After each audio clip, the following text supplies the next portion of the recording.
The air in the grand old house hummed with a familiar kind of chaos.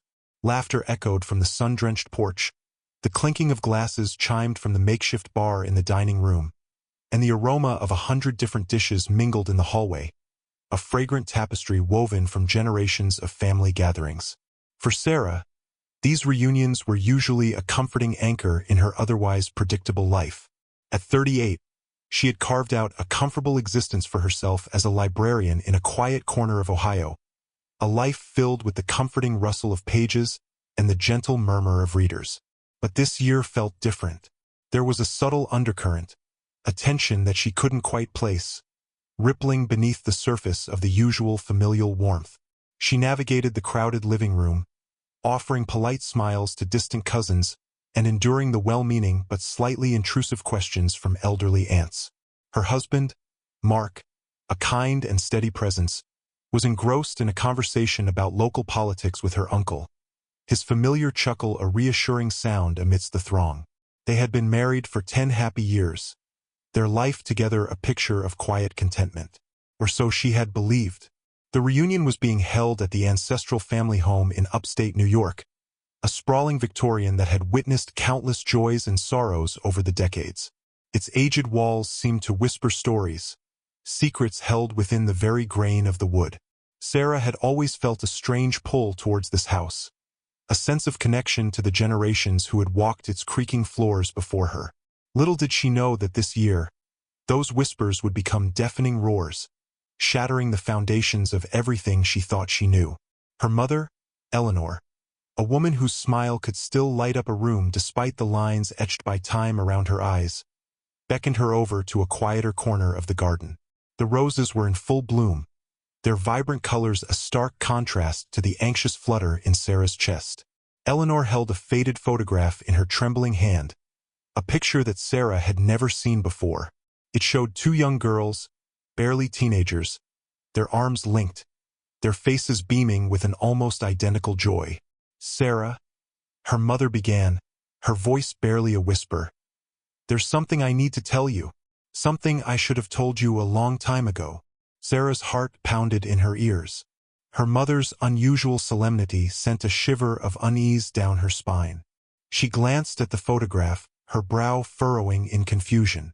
The girl on the left bore a striking resemblance to herself, a younger version with the same wide-set eyes and the same slightly crooked smile. But who was the girl on the right? "Who is that, Mom?" Sarah asked, her voice tight with apprehension. Eleanor's eyes welled up with tears. She reached out and took Sarah's hand, her grip surprisingly strong. "That, my dear," she said, her voice thick with emotion, "is your sister, your twin sister." The words hung in the air, heavy and unbelievable. Sarah felt a wave of dizziness wash over her. A twin sister? She had grown up an only child, cherished and perhaps a little spoiled by her doting parents. The idea of a twin, a mirror image she never knew existed, was utterly surreal. But I don't understand," Sarah stammered, her mind reeling. "You never told me. Dad never told me. How is this possible?" Eleanor's gaze drifted to the sprawling lawn, her expression a mixture of pain and regret. "It's a long story, Sarah, a complicated story, one that involves choices made out of fear, out of desperation. Choices that have haunted me for years." The festive sounds of the reunion seemed to fade into the background, replaced by the deafening silence of Sarah's shock. Her mind raced, trying to reconcile the life she knew with this impossible revelation. A twin sister, a secret kept for nearly 4 decades. What other secrets lay buried beneath the veneer of her seemingly ordinary family? Over the next hour, in hushed tones punctuated by Eleanor's sobs, the story began to unravel. Sarah learned of a difficult pregnancy, of the unexpected arrival of twins when they were only given a few weeks to prepare for one baby. She learned of a family crisis, a desperate need for financial security that led her parents to make a heartbreaking decision.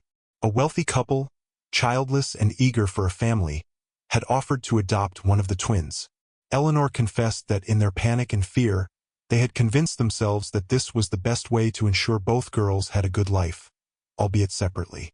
The details were fragmented, shrouded in guilt and the fog of distant memory.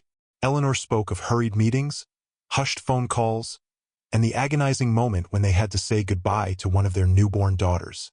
They had been promised updates, photographs, a chance to know her from afar, but those promises had slowly faded, leaving only a gnawing ache of loss. Sarah listened, her emotions a turbulent storm of disbelief, anger, and a profound sense of loss for a sister she had never known.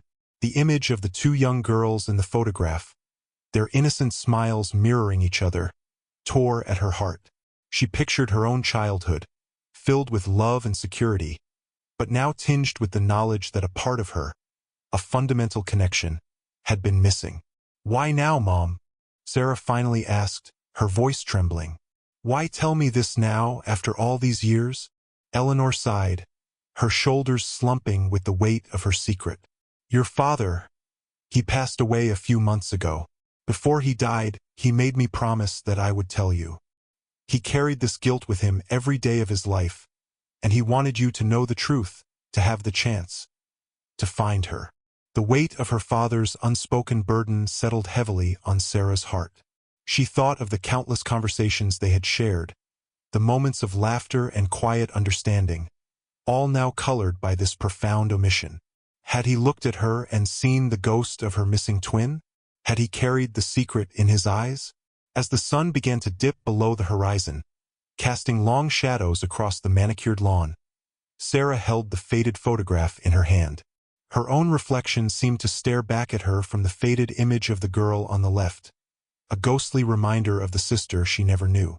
The joyful sounds of the family reunion now felt like a cruel mockery of the seismic shift that had just occurred in her life. She was no longer just Sarah, the librarian from Ohio. She was part of a pair, a missing half of a whole. The reunion had introduced her to the absence that had unknowingly defined her entire existence. And as the first tendrils of night began to creep into the garden, a single burning question echoed in her mind. Who was her twin, and where could she possibly be? The silence that followed Eleanor's confession was a living thing, heavy and suffocating. Sarah walked away from her mother, her mind a dizzying blur of new information and old memories that now felt like a foreign country. She found Mark, his face a mask of concern, having witnessed the hushed, tearful conversation from a distance. "Honey, what's wrong?" he asked, his hand gently on her arm. "You look like you've seen a ghost." "I think I have," Sarah whispered, her voice cracking. "I have a sister, a twin sister. Mom and Dad gave her away." Mark's eyes widened in disbelief. He had known her since they were teenagers, knew the quiet ache she felt for a sibling, the loneliness of being an only child in a house filled with so much love. The shock on his face mirrored her own, a silent testament to the magnitude of the lie they had all been living. The rest of the family reunion passed in a surreal haze. Sarah moved through the motions of conversation, her smile feeling like a brittle piece of glass. Every face she looked at seemed to be hiding a secret, a piece of the puzzle she had just been handed. She saw her mother, her face pale and drawn, exchanging strained pleasantries with relatives who were clearly unaware of the bombshell she had just dropped. A bitter seed of resentment began to sprout in Sarah's heart. How could they have done this? How could they have kept such a monumental secret for so long? And what kind of person was her twin? What was her life like? That night, alone in their guest room, Sarah couldn't sleep. The faded photograph lay on the nightstand, its two young faces illuminated by the moonlight filtering through the window. She picked it up, tracing the features of the girl on the right, her secret twin. They shared the same high cheekbones, the same inquisitive tilt to their chin, but there was a wildness in her eyes, a sparkle of rebellion that Sarah knew she herself lacked. Her name, according to her mother, was Emily, and all she had to go on was a distant memory, a vague address from a long-lost letter, and the gnawing feeling that the universe was playing a cruel joke on her. Sarah became obsessed. She spent the next few days in a frenzied search, poring over old family records, a box of her father's documents, and even a few of her mother's old journals. She was looking for any piece of information, any scrap of a clue that could lead her to Emily. The happy, contented life she had so carefully built felt like a hollow shell, and the only thing that felt real was this desperate need to find her other half. One afternoon, while sifting through a collection of her father's old letters, she found it. Tucked away at the bottom of a pile of tax forms was a letter from a lawyer, dated 38 years ago, with a return address in a small, remote town in rural Pennsylvania. It was a single, cryptic sentence. "The adoption has been finalized, and all contact must now cease."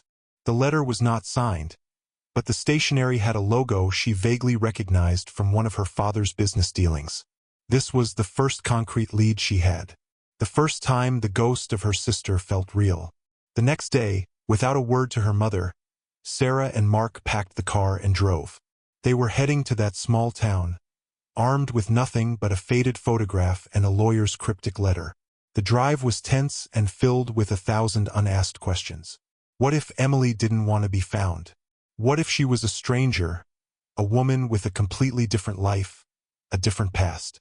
What if she was a criminal, a recluse, a victim of the choices her parents had made? They arrived in the tiny town of Havenwood, a place that seemed frozen in time, its streets lined with quaint old-fashioned storefronts and houses with wraparound porches. Sarah felt a strange sense of familiarity, a gut instinct that she was on the right track. They found the law office from the letter, now converted into a bakery, and after a few hours of digging through Old Town records and talking to a few longtime residents, they finally got a name: the foster family who had adopted a little girl around the time of her birth. The family name was Thompson. The couple had since passed away, but their daughter, their other adopted daughter, still lived in town. Her name was Elizabeth. The woman who answered the door was in her late 60s, her face lined with a kindness that immediately put Sarah at ease. They explained their story, the secret twin, the desperate search. Elizabeth listened with a quiet, knowing sadness in her eyes. "Oh, bless your heart," she said softly. "I always knew there was a secret. They were never honest about where Emily came from." Elizabeth led them to the living room, and on the mantel, sitting amongst family photos, was a picture of a younger Emily. The resemblance was uncanny, but something was off. The smile was the same, the eyes were the same, but there was a coldness to them, a hardness that was unsettling. "She was always a difficult child," Elizabeth said, her voice dropping to a whisper. "Something was wrong with her. She was always angry, always resentful. She ran away when she was 18, and we haven't seen or heard from her since." Sarah's heart sank. This wasn't the happy reunion she had imagined. This was a story of a lost, angry girl. The perfect twin she had dreamed of was a broken, damaged woman. And the truth, she was beginning to suspect, was far more complicated and far more terrifying than she had ever imagined. The clues were stacking up, but they were not leading her to a happy ending. They were pulling her into the heart of a darkness she couldn't begin to comprehend. "Where is she now?" Sarah asked, her voice barely audible. Elizabeth shook her head, a tear rolling down her cheek. "I don't know, honey, but there's something you should know. Before she left, she told me something. Something she said she would do to the woman who stole her life. She said she would find her and take back what was hers." The air in the room grew cold, and Sarah felt a chilling premonition, a dark feeling that this wasn't a family reunion at all. It was a hunt for a woman who was missing, a woman who was a ghost, and a woman who was looking for her. The final piece of the puzzle, the missing piece of her own life, was not just a person. It was a threat. And as she looked at the unsettling photograph of her angry twin, a new fear began to gnaw at her. Was Emily the one who was lost, or was Sarah the one who was in danger? The reunion had introduced her, not just to her secret twin, but to a secret enemy. And the game, she realized, had just begun. Elizabeth's words haunted Sarah on the drive back. She's going to find her and take back what's hers. Each mile, each flickering street lamp, seemed to repeat the phrase, twisting it into a sinister prophecy. Mark's face was more somber than ever, his hand tight on the steering wheel, but he didn't say a word. His silence was more terrifying than an argument. It was a silent confirmation of her own fear. She wasn't just searching for family anymore. She was hunting a ghost, and the ghost was hunting her. Back at home, Sarah's anxiety had morphed into a desperate, focused energy. She tore through the attic, a place filled with the dusty relics of her family's past. She was searching for something, anything, a letter, a scrap of paper her parents might have missed. The feeling of being deceived was a heavy weight in her chest, but it was now fueled by a new dread. Emily was coming. Finally, she found a small, wooden box, locked with a key she had kept in her dresser drawer since she was a little girl. Inside, a brittle old photo album was filled with pictures of her family in the early years. Most were familiar, but at the very end of the album, she found something strange. A series of pictures of a newborn baby. Not her. These were photos of Emily. The same wide eyes, the same tiny smile, but with a strange, unsettling sadness on her face. And then, she found another photo, one that didn't belong. It was carefully folded and tucked inside. It showed her mother and another woman, a beautiful young woman, with a warm, radiant smile. Beneath the photo was a handwritten note in ink. With all our love, for baby Charlotte. Charlotte? Sarah had never heard that name. Next to the photo was a tattered, old newspaper clipping. It was a newspaper from a dusty local paper, dated just a few months after Sarah and Emily were born. The headline was big and bold, "Thompson Family Heirloom Pearl Bracelet Robbery." The article detailed a brazen theft at a wealthy estate. The thief wasn't named, but the article mentioned a female employee who was arrested in connection with the crime. And the name of the woman in the photo? Elizabeth Thompson. A jolt of shock went through Sarah. She sat upright, her head spinning. Elizabeth Thompson? The kind, seemingly harmless woman who had told her the story of her lost twin? Why was her name mentioned in a robbery? And why was she connected to the Thompson family's pearl bracelet? Sarah stared at the photo. A beautiful, captivating face, but with a barely perceptible coldness in her eyes. Then she looked at the photos of Emily in the album. The same eyes. Not a sadness, but a coldness. And then, she remembered her mother's story, about a wealthy, childless couple who wanted to adopt one of them. The Thompson couple. A lie. Another horrifying piece of the puzzle fell into place. This wasn't a simple adoption.